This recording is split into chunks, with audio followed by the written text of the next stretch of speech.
didn't win anything. But it's okay. So we're looking forward to doing that again. It was a great turnout.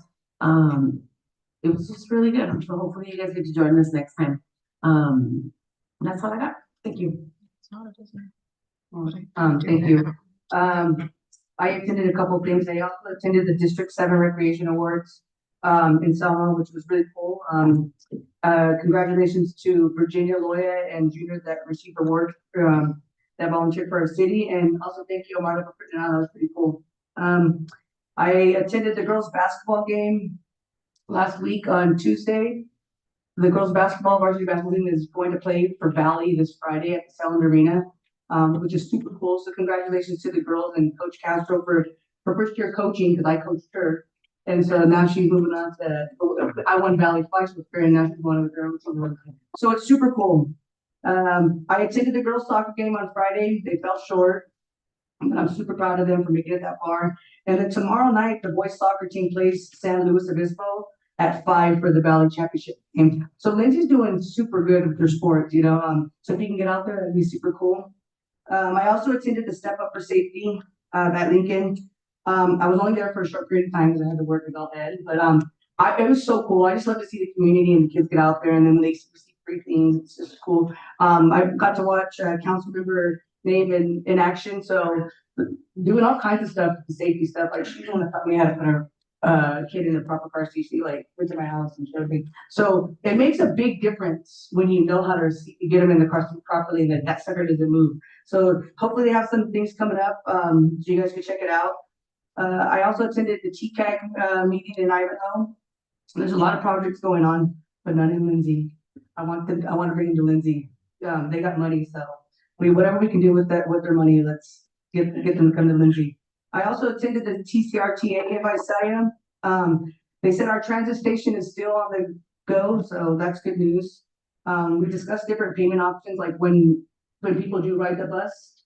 A lot of times they want the exact thing. That's people like they need to get with the program phone like Apple Pay or scan a QR code. So hopefully they come up with that. We also discussed the funding and the budget. With the new administration that we have, they couldn't really give us like actual budget, but it doesn't look like the state's doing anything different. So let's hope that we start money. And that's it for my council report. Yeah, I attended the awards banquet as well as learning how to do that child safety seats. Oh my God, that's so intensive. I put her to work. Oh my gosh. Yeah, that was something else, but it's much needed, especially here in Lindsay. And thank you for that, Vivian. The whole family were amazing. That's all. Moving on to staff updates. So city services. Really, the only thing I wanted to talk about is a reminder. Cleanup event is on March 15th. It starts at 7 a.m. and ends at 2:30 p.m. and it's over at Mariposa 65. We have the flyer up on Facebook and both ends. March 15th. Correct, March 15th from 7 a.m. to 2:30 p.m. I do have a question. Last meeting you had mentioned that we were delayed because of the electrical equipment. I was curious if any aspect of the olive bowl is going to be able to be used, or is it going to be cost to install? I was just curious. So we've actually got one of our CMs here. It's not going to delay the fields and things like that. Obviously, delay things that have electrical components. So I think as we kind of get further down the line, we should get a better sense of everything that it's going to touch. But it's mainly the electrical components. We just got an update. Good evening, council. We just got an update. I want to say late last week. The electrical company said that we're expecting delivery by October. So hopefully everything will be installed by December. So we're like a month or 2 months early than what they were expecting. One of the things that we will have to figure out is by the time they're ready to start planting the grass, what kind of power do we need to power up the irrigation system? Because we don't want to plant the grass and have it die because we don't have electricity to run the system. So we're still trying to figure that out. So we will have the fields, but it's gonna be a matter of a decision making whether or not we start planting the seed before having the electricity put in place. So it won't be ready for this year season. I believe the season is April and May. Uh-huh, No. okay. Okay, but, would they have options like for the Harvard Park to do stuff like that? And I'm sure it's gonna come up. To my knowledge, they have not reached out, and I think we've reached out. So that was something that would have probably had to have started well before now. So if somebody comes forward and that wants to be used, we could start those discussions, but it's pretty Yeah. close to their season, and there's quite a bit of work that would need to be done for those alternate sites. Okay, I'll reach out to them.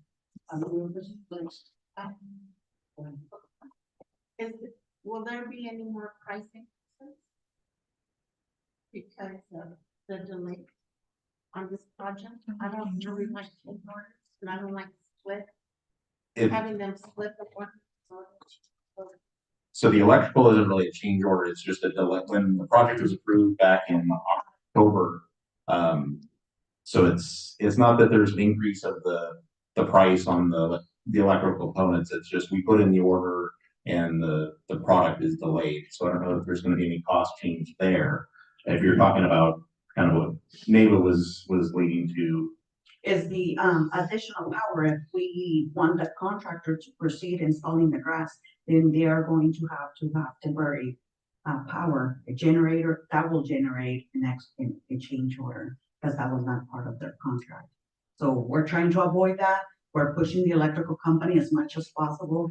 The last update that we had gotten, it was delivery for January of 2026. Now they're saying October 2025. We're gonna be pushing them really hard and staying on top of them. Hopefully we'll get a delivery sooner than that. So as far as you know, there's not gonna be any type of increase from that project. Not on the electrical or that specific product.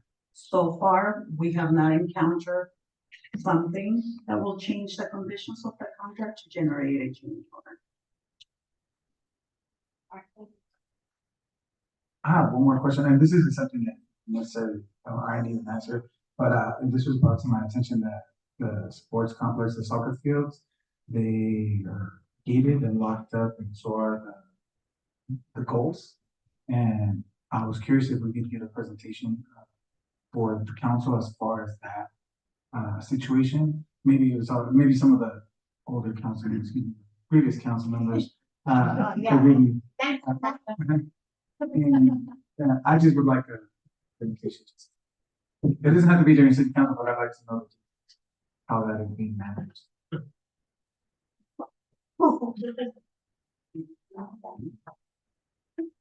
So currently, we shut down the complex during the winter season. So now it's shut down. They are gonna start next week, the adult league on Sundays. And then Sam with the youth soccer, he plans to do a tournament, I believe, on the 9th of March. So it'll be back open next month. Thank you. Any further questions? Can you check on those apartments at the end of March, I think, going out of Lindsay? Because I know previously, maybe last year, the year before, we were having trouble with them being up to code or paying their fair share of what they're supposed to. And I see them like at 6:30 in the morning, their lights are on already. They have electrical, and I believe there's a couple of people living there. Yeah, we can check. As far as I know, they not be occupied. Okay, we can check in. We good now? Okay, let's move on to finance. I have a lot to cover on agenda item 11.1, so I'm gonna go ahead and pass it over to HR. Thank you. All right, good evening, council. Just a couple updates for you guys in regards to recruitments. So I'll be having a new hire orientation on Monday next week, March 3rd. So that's kind of our first round of lifeguards that we prepared to start. That includes also recreation part-timer, as well for the wellness center. And then Armando and I and the team will be conducting additional interviews for the remaining of his lifeguard needs around March the 11th. That's kind of our tentative date. In regards to our public safety, I'll just kind of go through a couple there, and then anything I miss, I'll let Chief cover as well, Matt. We do have 2 offers that have been accepted for public safety officers as well. They're both in the background process. So that right now is kind of where we're at with those 2 at the moment. What do you mean you have? Well, I thought we had a. So these were the 2 positions that we had posted for backfills. Yeah, correct. So- correct. Yes. So yeah, those 2 offers have been accepted tentatively, so they are in the background process right now. And then we do have interviews being scheduled right now for the fire apparatus engineer opening. Those are scheduled right now for March the 4th. We received 4 applications for those that were qualified individuals. And so far 3 of them have confirmed for interviews. Our team will be handling the interviews along with some support from Farmerstone. And then that is all I have at the moment. Any questions? Any questions? Thank you, Lance. Moving on to public safety. Like Lance said, we have the 2 officers in background for the 2 openings that we currently heard at police department. And then we also have the oral interviews scheduled for the fire opening that we have next Tuesday. And then also for the soccer championship game tomorrow, we're gonna put an officer out there. We don't anticipate any problems. That's just for office. So we'll have an officer out there, and we just been busy with a lot of different things. So that's just about it. Thank you. Any questions? No, thank you. Moving on to recreation service. All right, good evening, council. You have a couple updates. First one is, I just wanted to share a photo from the California Parks Recreation Society, District 7. So that night, we're able to award and honor 2 of our own in Lindsay, outstanding full-time employee to junior. He's one of our maintenance park workers. And then outstanding service award to Virginia for everything she does for the community. As you can see in the middle, we did have a good turnout from Lindsay. We did have the city of Selma, Kerman, Visalia, Tulare, that were all at the banquet. So the district represents Tulare, Fresno, Kings, Fresno, Madera County. So this is an annual event just to honor our employees and our community in the Parks and Rec field. So just wanted to share that photo. Updates on events. The Rotary, they'll have an event on Saturday, May 2nd at the Wellness Center. It's a tequila, margarita and tequila tasting fundraiser. Tickets are $50, so if anybody's interested, let me know. I have tickets. Our pickleball league will begin on Monday with co-ed. We have 6 teams signed up, so we're excited. Each team will play 10 games in the season, and then we'll have the end of the season tournament on Saturday, the last Saturday of April. Also, some updates on grants. We did receive 2 grants, one from the Step Up program from the county of $4,000 to help with 4 programs in the summer.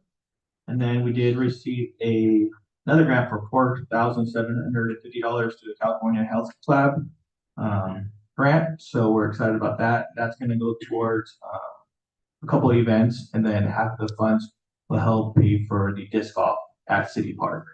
So we're excited about that. And I am currently working on a T-Mobile hometown grant up to $25,000. So yes, so been working on those. And I think that's it. My list. Yep, that's it. That's all I have. Thank you, Armando. Any questions? I have a question. I know we brought up baseball and we brought up, before, back in the day, we used to have rec sports. Like the city of Lindsay used to have baseball like basketball, we have soccer. And you know, like, I want to put my girls in softball, but we're having to look at exit. And I don't think that should be, I don't know, I think we need to work something out with either joining the school district, we could use their fields, we could use Harvard Park, we could use a whole bunch of, we have the area. I guess my question is, why don't we have the rec sports? Like, we have recreation department, but we don't have any rec sports. And I know that we have an awesome soccer league that's not ran by us, it's ran by, Faustino. And he's had that for a long time, but it seems like we're lacking in a lot of the other stuff. So, with baseball and softball this year, I'm not sure where they're at currently. We've been trying to reach out for the past probably 8 months. Why don't we do it? Just stop reaching out. It's just. Yeah, we just gotta add to the budget. It is gonna be a large cost, one-time cost to start up. So we can definitely look into that and add it to the budget and go from there. It does take a lot of staff time, part-time equipment. Since Lindsay's a small community, there might be, not so much cost to it. For soccer and other sports, we just feel like we don't want to compete against other. So if there's already 2 or 3 soccer groups, and we add a 4th, you're gonna have a couple of teams in each league, and it's not gonna benefit anybody. So we just don't want to compete with what we already have. So if Faustino or Sam, they decide, hey, we don't want to do it anymore, can the city take over? Then we can have that conversation. But currently, we don't want to compete with organizations that's already providing the service, and we can focus our services or our monies somewhere else. Well, like, McDermott offers basketball, but it's $85 a kid. There's a lot of families that can't afford $85 a kid, especially if they have multiple ones. So I think we need to pair up or get with us. We need to see what we can do with the school district, because I think, I spoke to John Caesar last week about the youth programs. And so that's something that we should meet about. Yeah, we're meeting with John Caesar every quarter. We haven't met in a while, but we're trying to team up, figure out how the school district, the city, and McDermott can all work together to provide all these services. We all got busy and kind of felt inside, but we definitely look into it. Yeah, if there's no cost for facility rentals like the school or McDermott, we could definitely run those programs at a low cost. But we do have to recover our costs, and that's why the funds are so high. Some of these sports groups. I get it, Yeah. but I think there's money Oh yeah. out there, So we so. can figure the softball and baseball. Yeah, out. just It was all volunteer when we were there. Yeah, I have a meeting with the superintendent next week. That's on my agenda to discuss using their facilities Perfect. for our learners. At a 0 cost, hopefully. But that's the goal. But I would like to see a T-ball and baseball. And we talked about even running a junior giants. Porterville runs one, Sanger runs one, where it's a free baseball, co-ed baseball program, sponsored by the Central School Giants, where everything's covered, uniforms, equipment, learning material, at no cost for participants, and it'll be all. We don't like the Giants. I don't either, but It's free. It's free, so. If it's free, it's free. So once the Olive Bowl is up and running, and our current youth baseball and softball league decides they're done, then we'll definitely look into it and then hopefully provide that service through our department. I mean, for like little T-ball, all you need to do is put some 3 bases out there, man, you don't need to be that much. But I think there's a lot of parents. Oh, who yeah. have that, even just for the littles. So, thank you. Thank you, Adriana. Moving on to the city manager report. Thank you, Mayor. First of all, I want to give a quick shout out and thank you to Armando, Lance, and Megan for the new seating arrangement. It worked out very well. This was actually Armando's idea. And we then worked together last week and put up the new placards, and it's wonderful. So thank you guys. This last Friday, actually it was Friday before last, I go to the open house at my office from 8:30 to noon, just inviting city staff to drop by for coffee and pastries. The event just provided opportunities for staff to come in with their concerns and ideas or just to chat. So we had a good turnout, several employees stopping by throughout I also attended the CPRS Awards and Installation. You know, we've already mentioned Virginia this evening and Junior, but I also want to recognize Armando, who was celebrated again that night for being sworn into the board for another term as the public relations person. So congratulations, Armando. Yesterday, I attended the monthly business response team meeting for Charter County. During the meeting, the county expressed interest in helping us locate a mobile coffee vendor for our vacant lot in the downtown area to help us with our trial run service in downtown. They are genuinely excited about helping us with that opportunity. They really love the concept, and so they reached out after the meeting, and they are offering to provide a list that they have on file, local mobile coffee vendors. You may recall, we have some conversations about the Bud House Coffee Truck, but they decided not to pursue the opportunity at this time.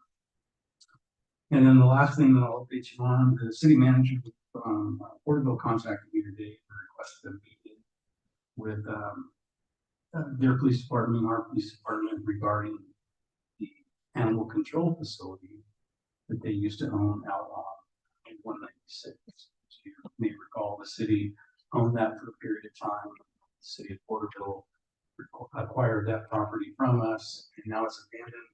There have been some discussions about the potential of securing some grant funding to rehabilitate the facility, turn it into a shared regional animal control facility, or it could be shared by potentially the city of Woodlake, city of Exeter, city of Lindsay, and city of Thomasville. So we're trying to get that meeting scheduled. We'll see what they have to say about that facility. We're hoping that they will in turn give us the deal that we gave them. So and that concludes my. Thank you. Any questions? You initiated any type of,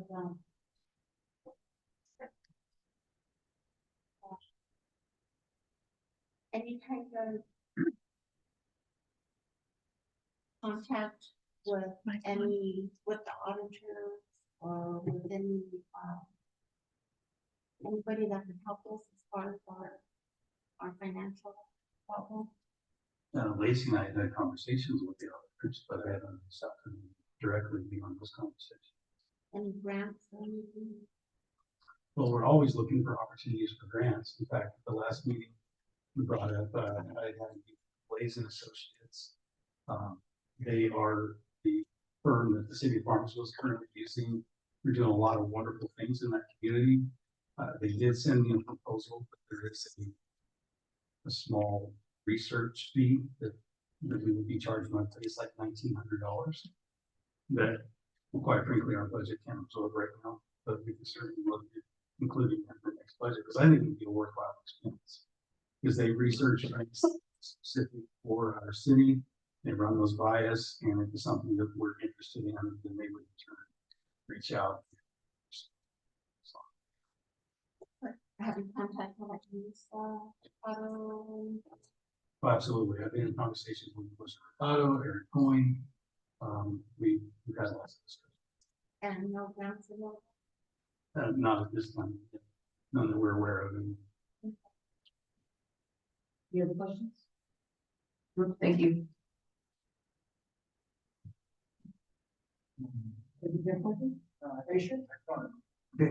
We sold the animal control center for $1. That's what the chief had told me. Is that what we're trying to get it for? $1? We're just seeing what they're gonna have to say. Inflation. Right, so moving on to the consent calendar, the routine items are approved in one motion unless the items are for discussion. There will be no separate discussion of these matters unless a request is made, in which the events item will be removed from the consent calendar to be discussed and voted upon as a separate motion. Do we have a motion?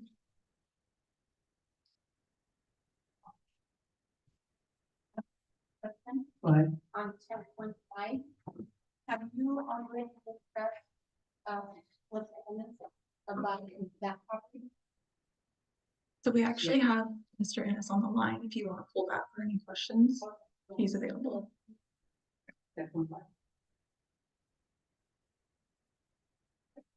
So we'll need to vote on 10.1 through 10.4 first, and then we'll discuss it. Okay, so do we have a motion for 10.1 and 10.4? And I move. 10.1 to 10.4. We have a motion from Councilmember Nave, a second from Mayor Pro Tem Flores. All in favor? Aye. Motion carries 5-0.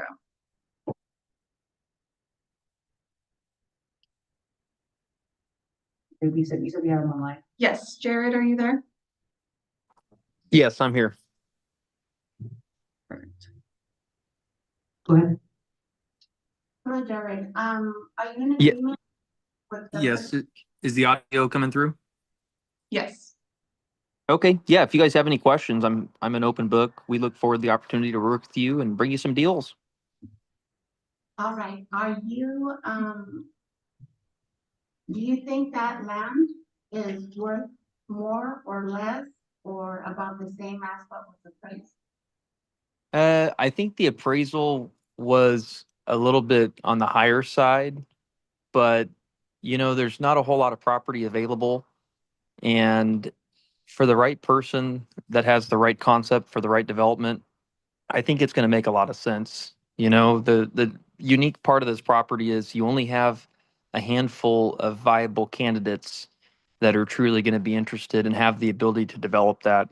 I mean, the land is going to be the cheapest part of the deal. They're going to have to come in with, $1 or $2 million to go develop, a building to make it all make sense. So I think it's more about finding the right person that has the right plan, and it's going to take some time. But if all the numbers make sense, then I'm sure the price can, will be right within reason.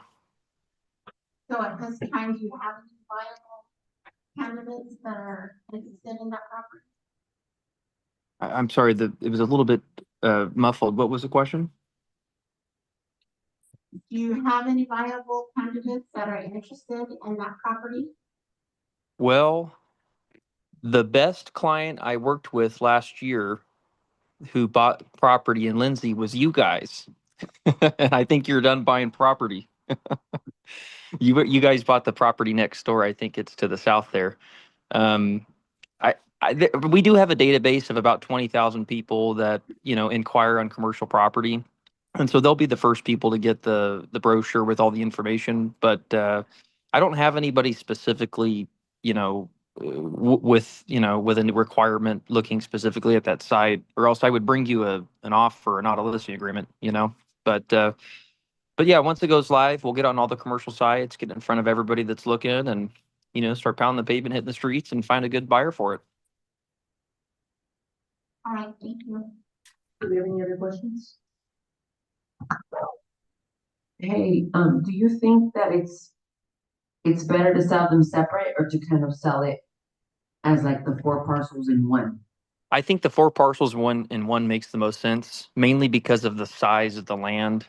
If it was divided into 2 or sold off separately, it starts to become challenging.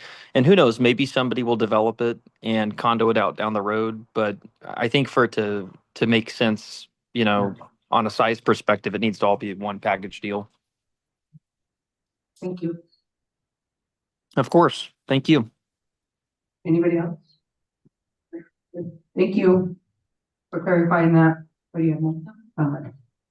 Of course. And I think this property, it's going to take a little bit of time. It's one of those things where whether you ask $100,000 or $500,000, you still have only 5 to 6 viable candidates per year that can truly make it make sense. So I think your pricing is right in line. We just have to be patient and find the right person that can pay it. Okay, thank you so much. Okay. Thank you. So do we have a motion to approve 10.5? I'll move to approve 10.5. I'll second. So we have a motion from Mayor Pro Tem Flores, a second from Mayor Villarreal. Councilmember Sanchez. Aye. Councilmember Soria. Aye. Councilmember Nave. Aye. Motion carries 5-0. Thank you, Jared. Of course, thank you. We look forward to bringing you some deals soon. So we're moving on to action items. 11.1, corrective action plan in response to state auditor report, presented by Lacy. Good evening, Mayor Villarreal, Mayor Pro Tem Flores, and council members. I'll try to be brief and condense this 172 pages down to a shorter version. Tonight, we will be discussing the current audits and the corrective action plan in response to the state auditor report published December 19th, 2024. As discussed with council previously, external auditors audit the financials of the city. That audit report is then posted in the auditor clearinghouse for other entities to review. The city of Lindsay has had several audit findings from their external auditors over the past several years, which has led to the state auditor coming in to audit the city of Lindsay. Many of the audit findings have been repetitive and continuous without remedy, which causes even more concern. The issues we are speaking of tonight are not new. I will explain the issues and cite from past audits to help council understand the importance of each topic and illustrate how long the issues have been going on. Major issues identified in the city audits have been deficit spending and fund balances, lack of internal controls, lack of governmental accounting knowledge, lack of cash flow, high debt, fees not supporting the city's costs, non-compliance with laws, regulations, contracts, and grants, restatement of previously issued financial statements, lack of fraud prevention and detection policy, and adequate budgetary controls. Each of these findings are significant for an entity's financial status, which pose risk and liability for the city in becoming insolvent. For those of you that don't know what insolvent means, that means we are unable to meet our financial obligations, which means bankruptcy. Auditors from Brown Armstrong, Bodwally and Associates, Moss Levy and Hartzheim, and the state auditors all agree and make similar statements, which also signify the significance of how severe the issues causing the city of Lindsay's audit findings are, especially since the same findings are repeating at least since 2015. Auditors report actual statements cited here. City staff lacks adequate knowledge of governmental accounting to ensure that accounting records are correctly stated for preparation of the financial statements. Currently, the finance director is the only city personnel with knowledge of government accounting. Lack of government accounting knowledge by the city personnel has resulted in late filings of comprehensive annual financial report. We recommend that the city either hire individuals with governmental accounting knowledge to aid the finance director in completing financial reporting duties, or train current staff to obtain a basic understanding of governmental accounting. Internal controls have not been suitably designed and implemented over the financial reporting process to ensure timely closure of the general ledger and sufficient management supervision of this process that would result in reliable and materially correct ending account balances in accordance with GAAP. In addition, the city has not implemented the training programs for staff with financial reporting responsibilities. GAAP, for those of you that don't know, is generally accepted accounting principles of the United States of America. The city has either overspent its budget in the past, or budget was not balanced, which led to the overspending and deficit fund balances situation that we find ourselves in today. Deficiency in fund balances and decrease in revenues have created a budget shortfall that will require significant cost-cutting measures to reach a budget that will recoup the negative fund balances, as well as provide the necessary revenues and financing for continued operations of the city. The city has violated several grant agreements to cover its operating deficits. We recommend that the city institute controls to ensure compliance with laws and regulation. The city's internal controls over financial reporting did not identify the misstatements in a timely manner, resulting in restatements which did not conform with GAAP. There were several other internal control statements that have been made regarding receipts, accounts payable, and payroll. However, I will not be reading each due to the time it would take to go through each internal control issue. We recommend that the city enhance its internal controls over financial reporting to ensure complete and accurate financial reporting. The city can accomplish this by expanding its year-end closing procedures to ensure that all non-routine and non-systematic transactions are accounted for. The appropriate accounting standards are appropriate and applied to each and every transaction. Every transaction is accounted for in the proper period. We recommend that the city develop a management action plan to eliminate or reduce the deficit of unassigned fund balances and deficit spending. Lindsay must improve its management practices to effectively plan for its financial and operational needs The city's lack of long-term financial plans is hindering its efforts to achieve financial sustainability.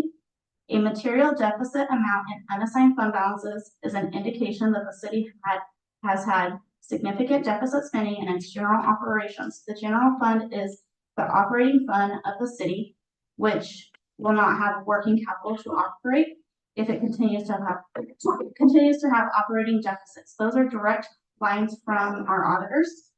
When a city is in a financial risk or becoming insolvent, other audits are triggered, such as the state audit that took place recently. And as you can see, the city was identified as high risk because of its financial problems and management practices. It is crucial that the city of Lindsay take immediate corrective action with drastic immediate measures to ensure fiscal solvency. The city of Lindsay is required to respond to the state auditor within 60 days per California Code Regulations, Title II, Section 61140. The corrective action plan must identify how the city will address these deficiencies identified in the audit report. The previous state audit was conducted 3 years ago, where the city was identified as high risk going concern due to its financial problems and management practices. During the most recent audit, the city was hoping to be removed from the high risk status. However, that was not the case. In fact, the city remains high risk and has been escalated to more frequent audits and updates required every 6 months going forward. The first update will be June 19th, 2025, which is only 4 months away, where the city of Lindsay must show progress towards correcting the financial position of the city. The corrective action plan that is required by the state was included in your council packet. I will highlight the action for each of the high-risk areas. High-risk area number 1 was inadequate revenue led to illegal transfers of the general fund. The city's plan for corrective action is to work on reducing the overall general fund expenditures by reducing the ongoing salary cost back to pre-COVID staffing levels through attrition. Currently, city management staff have identified 22 positions that will not be backfilled and instead eliminated from the budget. In addition to reducing the salary and benefits costs, the city is exploring zero-based budgeting to eliminate the deficit fund balance in year 2, which would be 2026, to begin building a reserve of at least a 3-month average of expenditures.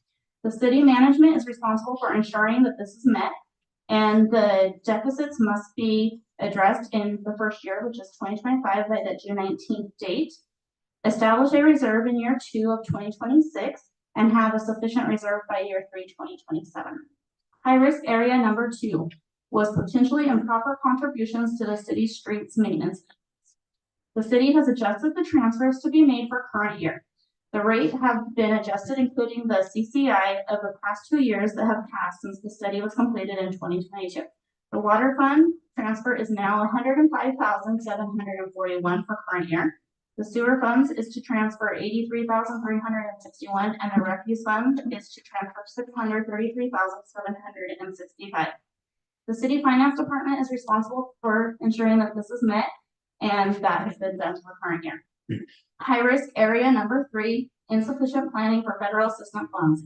There's no action to be taken. This is the first of the 2 items that was resolved since the previous audit. High risk area number 4, inadequate enterprise fund balances. The corrective action plan is that the city has gone through Prop 218 process to increase the water and sewer rates. The new water and sewer rates went into effect as of January 2025. The new rates are projected to make the water and wastewater accounts full at the conclusion of this year, allowing a reserve to build. It is projected that the reserve meets $1 million in 5 years to address uncertain events such as a well going down or unforeseen cost with the water and wastewater infrastructure. As stated in high risk number 1, the city is also working to reduce the overall general fund expenditures. The city management is responsible for ensuring that this is met, and it's in progress currently and expected to be completed by June 30th of 2025. High risk area number 5 was service fees did not cover the cost.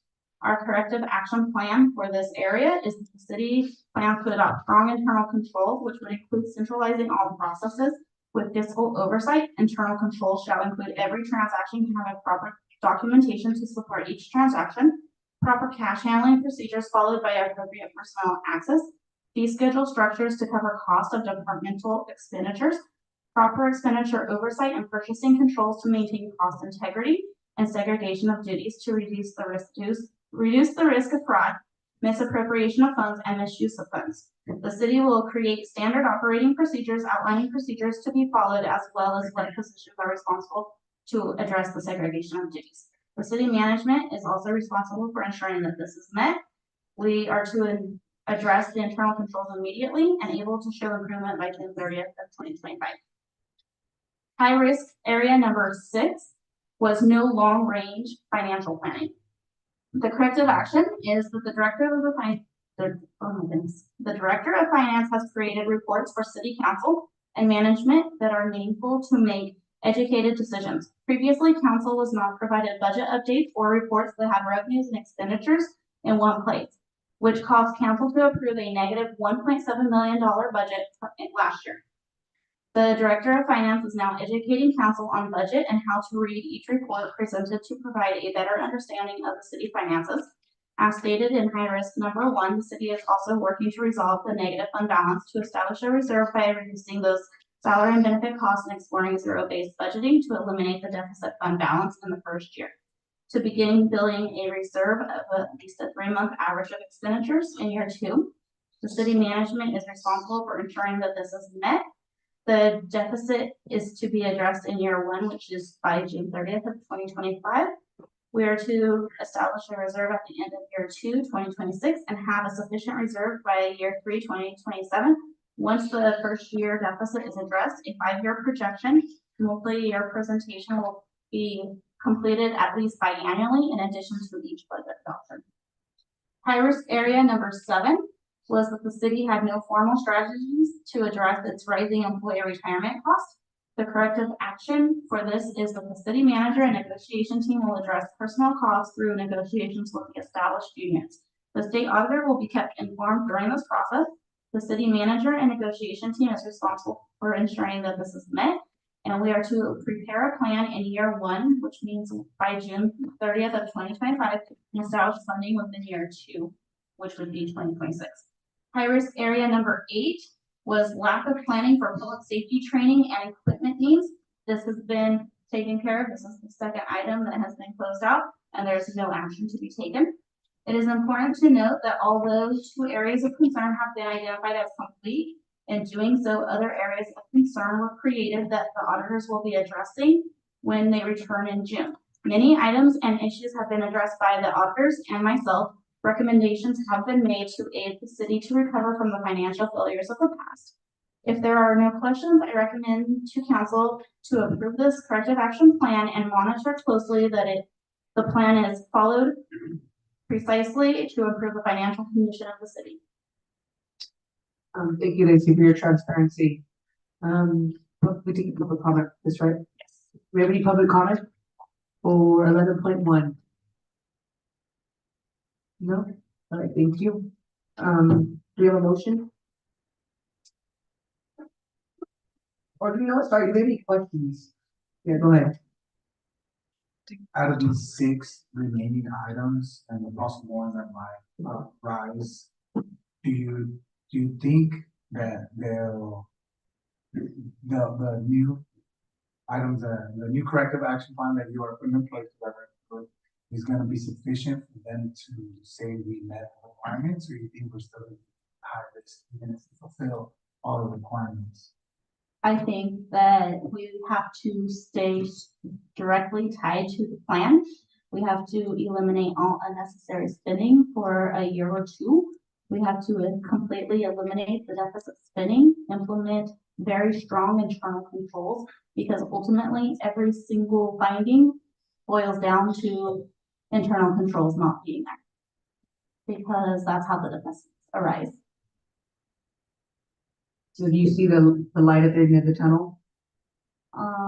With proper support and very stringent guidelines, yes, I know that it's possible, but we have to stick to the plan. We have to monitor it, and everyone has to be on the same page working towards that common goal.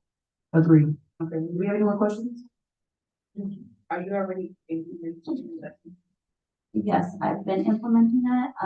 There's been some pushback. I'm making recommendations, and we're trying.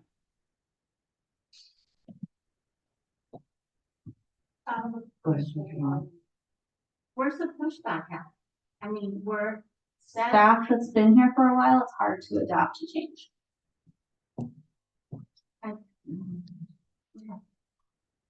We're working on it. I have a question regarding the positions. So there were 22 positions vacant, Yes, so have those been, are they eliminated? Are they put on hold, they are frozen. frozen? Yes, they will not be coming back for next year's budget. Okay. And they will not be in the rest of this year's budget, but they are frozen. There are several, just within the finance, there was another management position that was never filled but created. So we're not going to fill that one. And then I had an account clerk leave. That one will not be backfilled. And then city services, we had some positions that were created, never filled. We're not going to fill them. So they are currently vacant and will remain vacant and frozen. And those are included in the 20 that you talked about? Yeah, those are the 22. Okay, and what about the 2 officers that were already? So And- one has already left. There is, one that was a retiree that is now being filled. We technically only have one opening that we were backfilling, but there's an anticipation of another one that Rob can talk more on how that second one is being filled. Okay, so no positions are gonna be filled, not this year nor next year, correct? Correct. That's what the plan is saying. Okay, I just wanna make sure, cause, you know, we have departments asking that we need people, or they need other, candidates or help or whatever, then we just need to make it clear that right now at this time, we cannot fill this position. We cannot afford, what happened with the city is there was one-time funds pushed out for COVID, and ongoing costs were associated with those one-time funds that are no longer there. Thank you for being thorough. I just wanna, address, or I won't have a question. So you said that this has been going on since 2015. Yeah. And even before, and so I just wanna speak plainly, for everybody to understand, we're in this position because of this, and it's incumbent upon everybody on the diocese here to tighten our belts, to let our people know, if you wanna be part of the city staff, that you're gonna be part of tightening the belt. And you're gonna be part of being efficient, effective, and provide quality service, understanding that that's the position that we're in. It takes a village to really turn this boat around. We're in a position that, as she said, insolvent means that we're no longer gonna be in control. The state will come in and this city council will be disbanded, and they're gonna cut enough so that we go back to having a feasible financial situation. I don't want that to happen. I don't wanna see anybody here, suffer, the consequences of mismanagement moving forward. So I just, is that correct? That because of mismanagement from at least 2015 and beyond, that we're in this position, correct? Yeah, it's been since 2015 and beyond. There's some that's continued, and it's one of those things that we really have to pull back, especially with COVID. It made it even muddier because of those one-time funds that were used to bail out for a couple of years, or else we probably would have already been at that point. We were robbing Peter to pay Paul. Correct. I just wanna make sure that the level of service that we're providing for our city doesn't, and this is gonna affect our city. And I don't think our city, our community understands that, you know, if we lose police officers, if we continue to lose police officers, the level of service that we provide to them is gonna go down. And, you know, the amount of time that it takes to respond to a call is gonna go up. And then you're gonna hear people and they're complaining about that.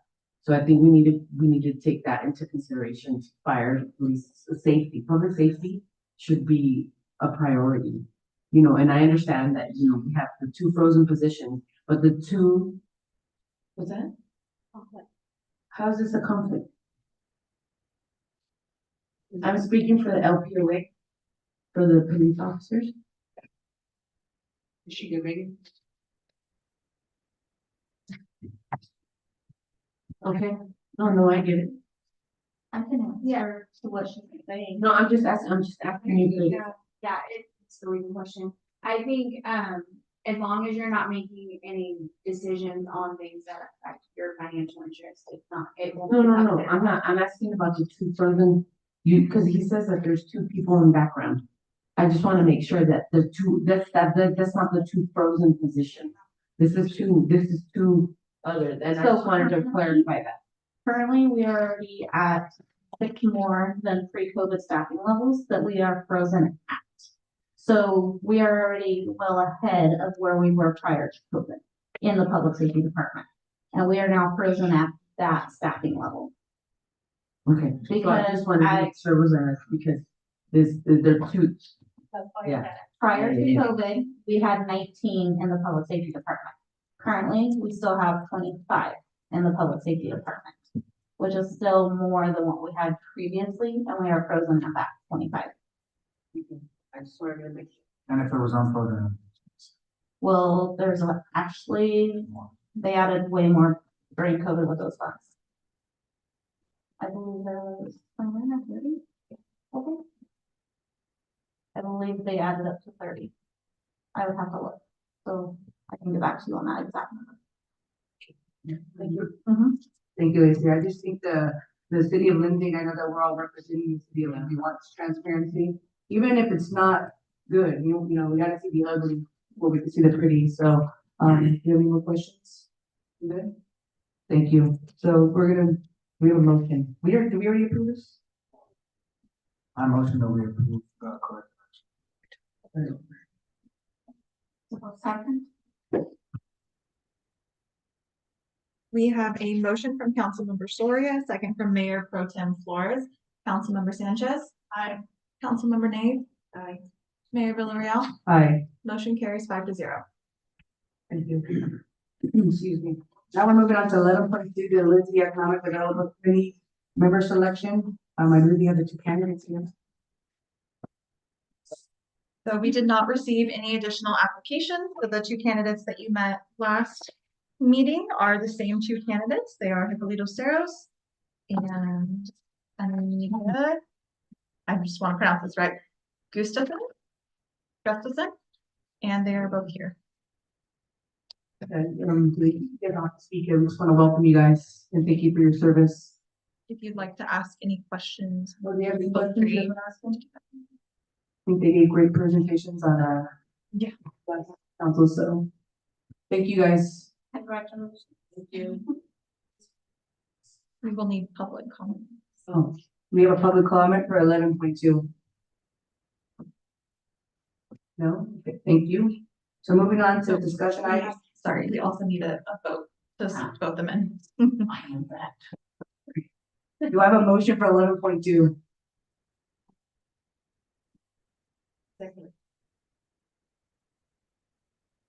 So we have a motion from Councilmember Sanchez, a second from Councilmember Nave. Councilmember Soria.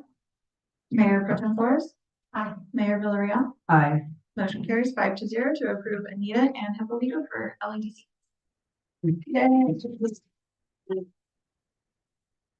Now we're moving on to discussion items 12.1, update on the development project and water infrastructure, action and recommendations, and that's by Damon. Thank you, Mayor.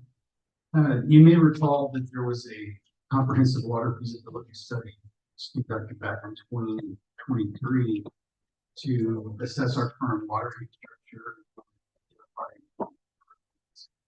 for residential and commercial. Last year, there was an addendum that was prepared to that feasibility study that documented the city's current state of the water supply and availability under present conditions.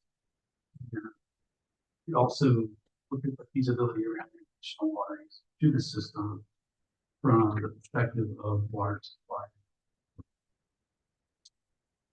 Talking a little bit about well 11 and the future water treatment facility. This was a key finding in the water feasibility study. This planned treatment facility for well 11, which is scheduled to come online in 2026. This is one of the key components of our strategy for serving increased development in the city. There is an RFP that was initiated for a detailed inspection of well 11 that will begin the process of rehabilitating that well. While that is underway, the city continues to make progress on multiple development projects while addressing some critical infrastructure. The upcoming well 11 inspection and acceptance of water capacity technical memo are key steps in making sure that our water system can support speed growth in both residential developments.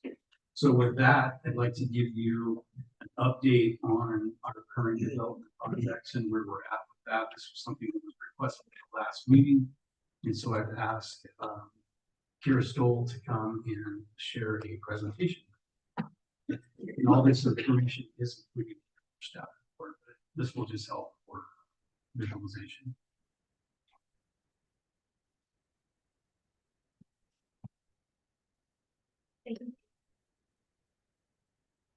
Do you have a remote there? The green light on.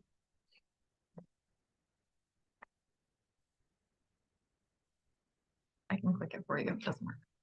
You, Mayor, council members, Kira Stovall, your contract city planner. Is the light on the microphone? There you go.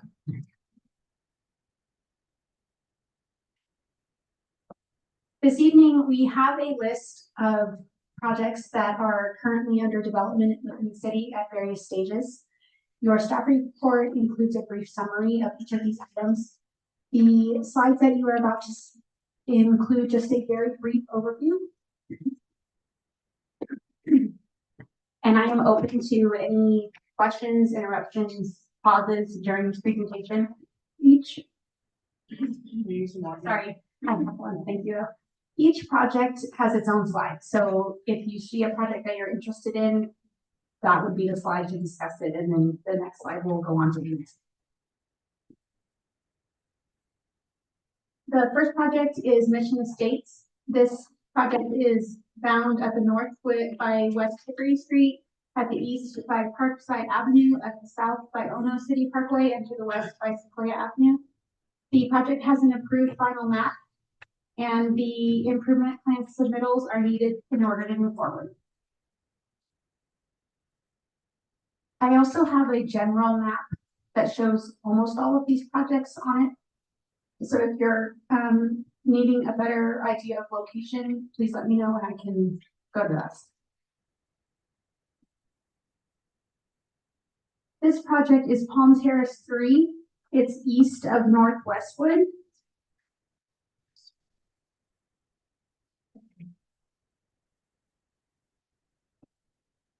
And we are currently reviewing a tentative subdivision map for 10 single-family lots.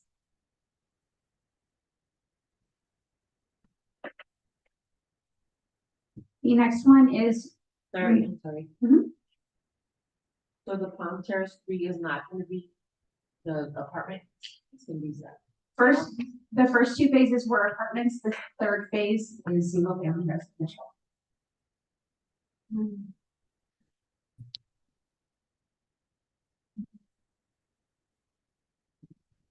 The lots average around 5,000 square feet, so they're relatively small, but still single family.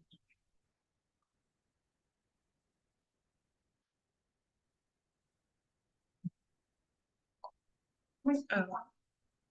Sorry, it's because I clicked the caption. Yeah, at me.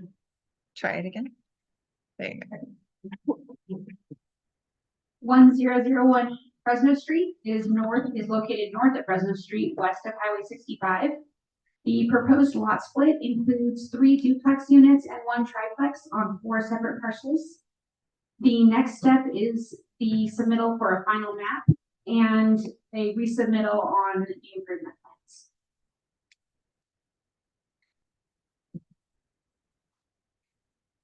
This project is known as the Travel Center. It is located north of Highway 65 near Cedar Avenue, and all submittals have been approved and the final map was recorded. So at this point, we're just waiting on the developer to move forward.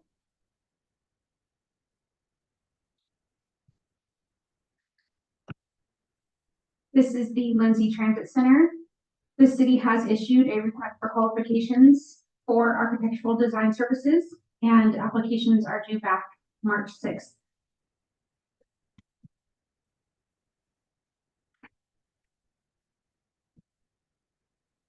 This is the O'Hara subdivision. It has a total of 145 single-family residential parcels. Phase 1 includes 48 of those parcels. Improvement plans, landscape design, and final subdivision map have been approved. At this point, we're just pending an update on the engineer's estimate and a resolution of the storm drain issue. It is up to the applicant to manage their on-site stormwater, and at this point, they are working on managing that. For phase 2, a total of 39 parcels. The improvement plans have been approved, and landscape plans and final subdivision map are still pending. That's a lot of houses in that little, how big are those lots? Yeah, but they're also gonna live in these. 5,000? Yeah. Oh, yeah, okay. I see some that are 6,000, a few 7s. That's pretty on par with the market at this point. Yeah, the piece, the triangle toward the bottom right, that's the mini storage. That there is a slide for that one in this presentation as well. This project is known as Hidden Oaks. It is a 50-lot single-family residential subdivision located north of Tulare Road on the west side of Oak Avenue. The tentative parcel map, PUD, and zone change were approved by council in September of 2024, and a conditional will serve letter for water was issued in February of this year.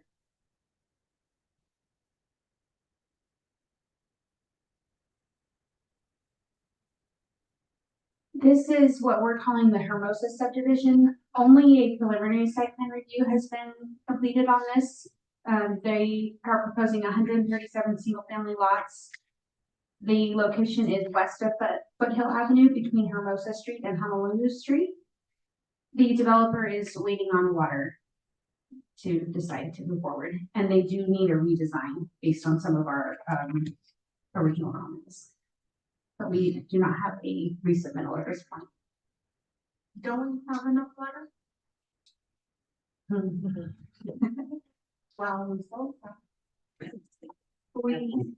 We sold some for this calendar, so it was gonna end. If we didn't pull that water, we would have just lost it. So it was a matter of, do we pull the water from the canal? We had no way of storing it.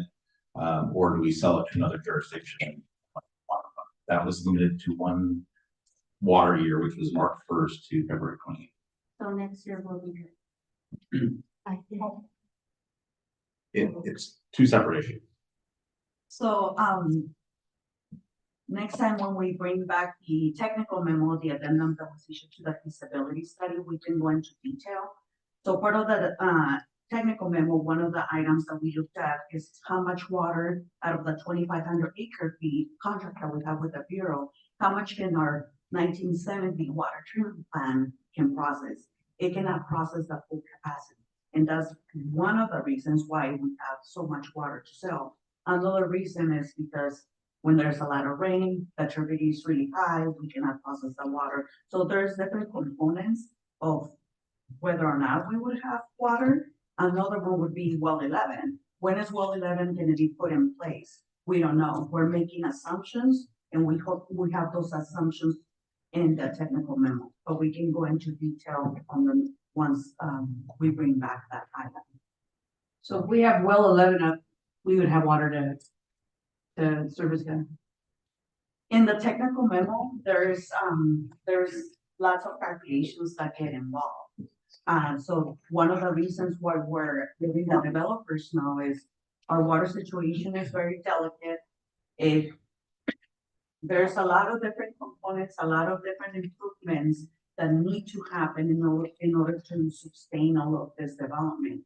So if everything starts falling in place, like going out and building well 11, the Prop 218 just passed, we're gonna have money to start improving our system, then we can start plugging in those numbers of those homes and we'll submit a building permit request. Because at this point, everything is under design. like Michigan States, it was approved back in 2007, and as of today, they haven't broken ground. Wow. So how do we know? Right now, we know that 600 homes wanna come in. Are 50 gonna be built next year? Maybe, I don't know. So once those building permits start coming in, those are the numbers that we're plugging in. Of course, we do have it, do take into consideration, O'Hara Ranch, Hidden Oaks, the ones that are making progress and are being constant, we do have them on the wait list, but it's gonna be on a first come, first served basis. But at some point, we do have to draw the line and say, no more homes if we don't make the improvements that are necessary to support all of this, development. Thank you. Let's get that water going on.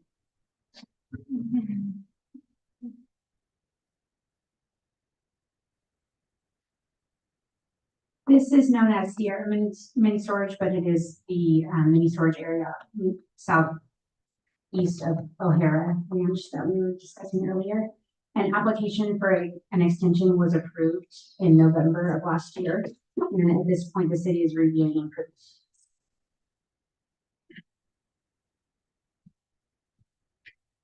This project is known as Clone Estates. They are proposing 7 single-family lots, and the tentative subdivision map is in the review process. What was that? This project is located near the San Joaquin Valley Railroad. It's just south of Hermosa Street. Samoa Street dead ends at that location.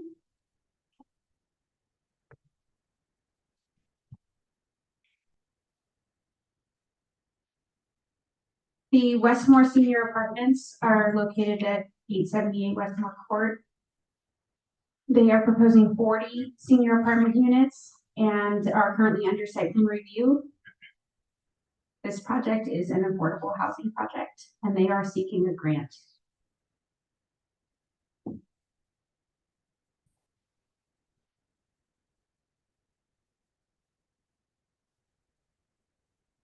A few small projects. The Living Water Clinic has applied for a lot merger to move to merge two lots into one. A site plan review is underway for 3 units at 232 South Mirage Avenue. And a site plan review is being completed for a 4-unit multifamily site at 1078 East Tulare Road.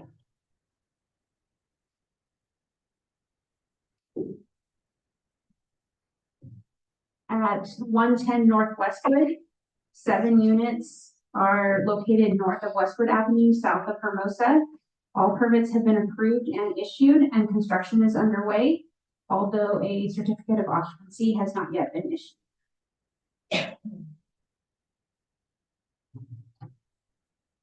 And this is the map showing all the development projects in various areas of the city.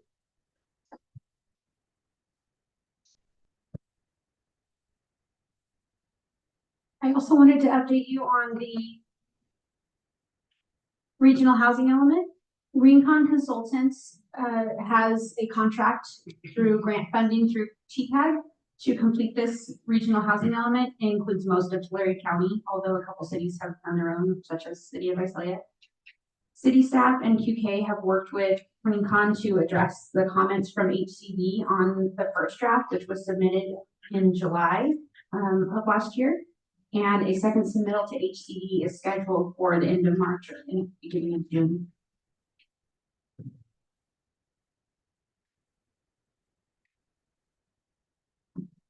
At the same time as the housing element update, we also have updates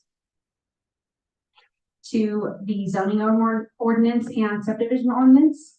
Again, grant funding was received for this project, administered by Tulare County, and Four Creeks was hired to address these changes to the zoning ordinance and subdivision ordinance. QK is also amending some text to be consistent with the new housing element and update the city's map processing procedures in the subdivision ordinance. The revisions to both ordinances will be brought to council at the end of March.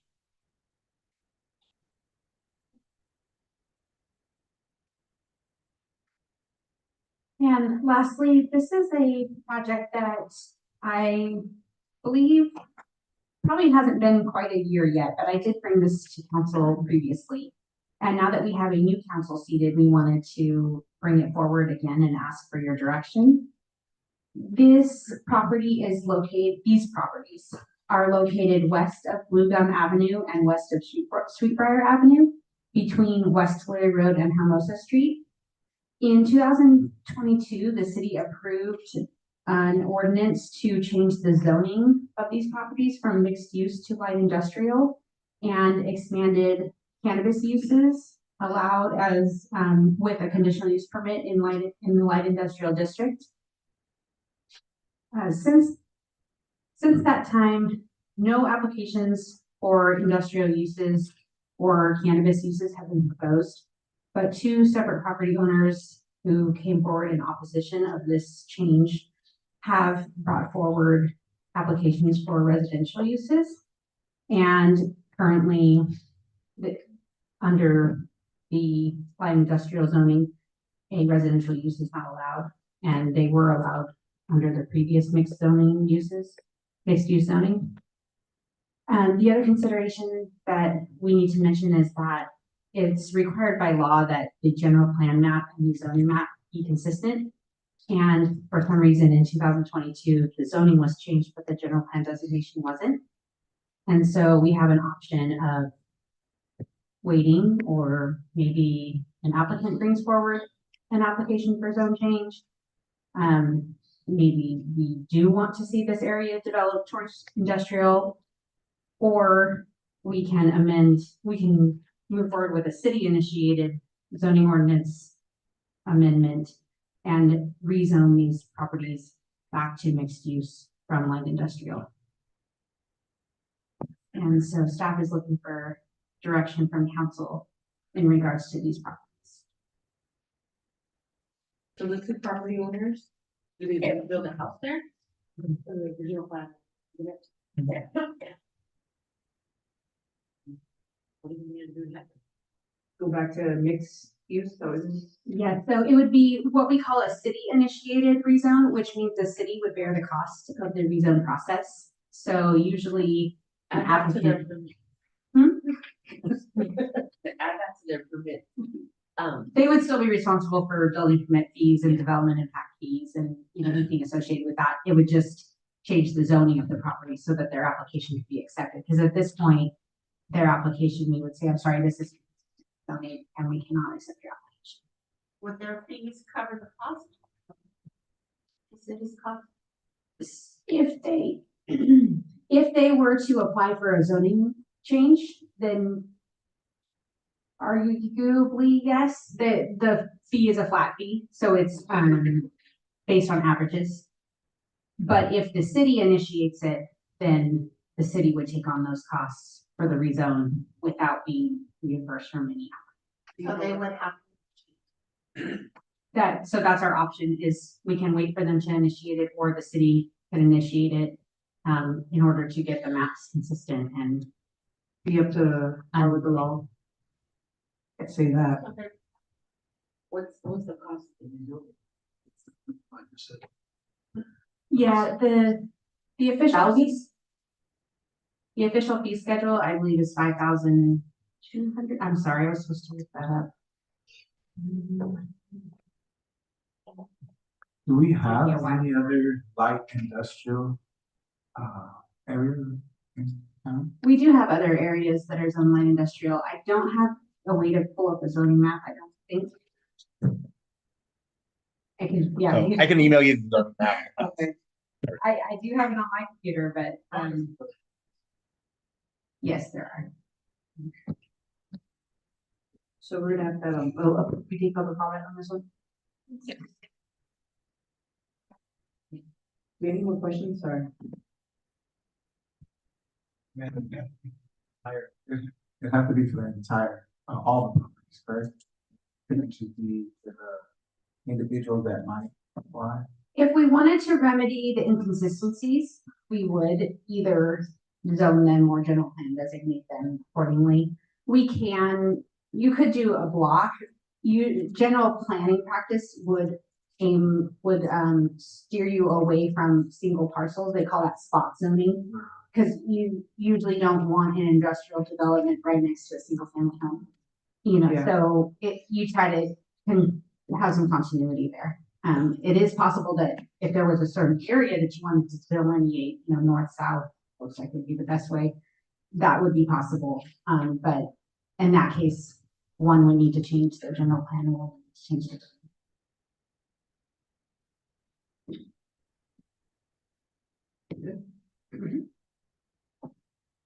Do we have any public comment? No? Do we have a motion? This is a discussion item, so there's no vote. Oh, thank you, Megan. You know what, Carrie, do you mind emailing that slide to us? Or give it to Megan? I have it. Oh, you do? Okay. That was a lot of notes to take. I just want to see all the different, you know, There's thank a you for lot that. of projects. Yeah. But nothing has been. Well, some have, but they're not in this presentation, because they're done. But there was, back when I did bring this to council the first time, I had I don't know, probably 6 slides on this one topic. So, if I can probably email that presentation as well, just for a little more background on this area. Okay.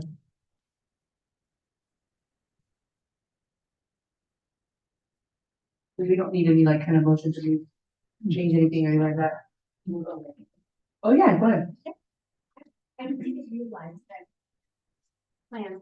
So I was kind of wondering, the cost of the homes might be, if it's like if we could get maybe some research homes, not just everyday homes, maybe some that are nicer, maybe some just a bigger home. I thought that I chime in on that one? No, I thought the development over by Roosevelt was gonna be bigger. Yeah, I think that Yeah. development, that the houses are gonna be like way bigger, from what I understand. Okay. Yeah. Okay, so the next thing in there is to keep people shopping in our city and have, you know, supermarkets and I think just, pharmacies and things like that for them. yeah, I think just giving them options to buy homes here, Lindsay, because I know Yeah. even teachers and other people have been Right. wanting to buy homes here, they can't. So, Right. Yeah, they drive down the street every morning and work. And, okay, that's what I was just wondering. Armando, go ahead. Alright, so the homes that they're building, I believe O'Hara property, those are the same ones they're building in Visalia Goshen area, that, myself, council. Lacey went. Who else went? Lacey. Oh, yeah, And- we all went, they're actually really nice homes, so they're not gonna be anything that's cheap or depot. So we did Okay. attend the grand opening in Visalia, and they're really, really, really nice homes, coming to Lindsay, and they start at 400,000. Isn't there 5 models? That's five models. There's 5 models ranging from 900 square feet to 1,700 square feet, so, if you ever wanna check them out, they're in Visalia. Darlene, can give you the address. Thank you, Armando. I just wanted to clarify that the city doesn't build homes or even have a way to really bring them here, so it's all development, it's all market driven. So the developers bring the product to us, and the part that the city has control over is the zoning, so that gives them lot sizes or dimensions of your lot and improvements, and then it also has development standards, which can, so you could limit lot size, or you can zone something for a minimum of a 10,000 square foot lot. But if the market doesn't see that being sold, the market's not gonna bring it. Well, at one time, we had a developer email us, stating that they weren't getting cooperation from the city. So that's why I'm concerned that we have to do our part so that they would continue to zero to me. I think that's great news, and I hope it moves forward the citizens. So, thank you. We are now going into a closed session. So you're welcome to stay. We actually have requests for future agenda items listed first, We do. but Um, if you want to take that at the end, that you're more than welcome to do it either way. oh, I didn't see that on there, sorry. Do we have requests for future items before we go into closed session? I know I have one. I wanted to see if we could do a proclamation for Gorilla Boxing. Maybe at the next council meeting, invite them over here. They're doing such good things with our youth and even some of our adults for the boxing and just keeping our community active. So that's something we can put together. I don't know if council will agree. So, If you wouldn't mind just maybe sending me some background history on them, I can. okay, perfect. I will do that. Yeah. Anybody else have any future items? We would like to discuss or? Yes, I was curious if there was anything that we could do for property owners that neglect, or if we have something already in place, property owners that neglect their yards from getting too large, or from just being a blight to the city as far as they're not listed for sale, they are not up to code. I think we're riddled with some of these properties, and if we don't have something, look into possibly creating something, or if we do have something already on the books, enforcing it, just to kind of get motivated. Health insurance. And they help the senior citizen or those that could help out, so they know our budget will not allow it. Right, I'm not, the one that comes to mind, I drive by it a lot right next to where NDS is at, and our grass coast, right, it's really overgrown weeds. There's never any upkeep or anything like that. There's other ones, that's just the one that I'm using. So we don't have a full-time code enforcement officer. So our code enforcement efforts, generally speaking, are complaint driven. So if there are specific addresses that we need to look at and get those to us, you know, we can send our code enforcement officer out there to evaluate and do whatever abatement actions we need. Are you speaking about homes too? Those like homes? I'm more inclined to address the larger properties, usually commercial. And The fire department also goes out kind of at the beginning of their kind of pre-fire season. They go out and they basically scour the entire city looking for locations that have exactly what you're kind of describing. They send out notices for compliance, and then, you know, if we don't get compliance, it kind of gets progressively, you know, down the line. But like I said, outside of those kind of fire issues, it largely is complaint driven. But we can talk to the fire department about it to see if it's fire hazard, and maybe sending some letters as well. Or even have maybe a volunteer cleanup day, because I know this Tulare Road, all down Tulare Road. So the issue with that, Messy with we've those kind of brought weeds. that before, is the maintenance for all of those wells is all on the property owners. So we sent out several months ago, we sent out some letters to property owners, because it's per our code, it's their responsibility to maintain it. And so it's really, you know, we'd have to get with every property owner to kind of try to enforce that. And so it's a task. Well, maybe we do that so they can take it serious, you know, I think that's serious. Cleaning your own areas doesn't cost you anything but time, so, and pride. Any other future items? No. Thank you. Okay, so now we're gonna move on to closed session. You're more than welcome to stay, or you guys can go home and enjoy your families.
Gonna take you out too. The audio is not on. We're back from closed session and we do have something to report. Go ahead, Megan, our attorney. Is this working? Yes. Okay, yes, so council voted 3-2 to approve a settlement agreement. The material term of the settlement agreement is that the city's insurer will pay Richard Carrillo $500,000, and that's the end of the reportable action. Thank you. Yeah, nothing else, meeting is adjourned.